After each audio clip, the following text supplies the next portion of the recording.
Александар Велики на плоштад Македонија. Првото решение за објавување на одлуката за отпочнување постапка за подигање на споменик на Александар Македонски е донесено од Совет на општина Центар во 2006 година од Виолета Аларова. Договорот со единствениот кандидат на огласот за лиење на споменикот е италијанската леарница Маринели. Автор на споменикот Воинот на конј е Валентина Стевановска. Вовчето во паркот Ѓорче. Во 1948 започната е да се гради пругата за малото или пионерското вовче во градскиот парк во Скопје. Вовчето е пуштено во сообраќај на 21 јули истата година.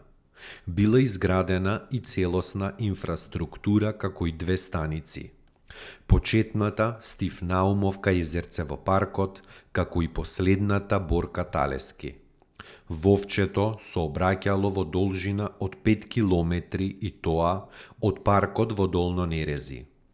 Во 1952 теснолинејката била продолжена со дрвен мост преку Вардар кај местноста Хром и преку Ѓорче Петров и Сарај завршувала кај кривината на Треска, односно на просторот пред селото Глумово. Пионерите носеле прописна железничка униформа, капа и марама и работеле во две смени. Пругата на Малото Вовче е укината во 60-тите години пред земјотресот. Денес се останати две композиции од малите возови. Едната е во Кичево, а другата во паркот во Ѓорче Петров. Таму е Скопје, град мој убав лише, што ми расте сни.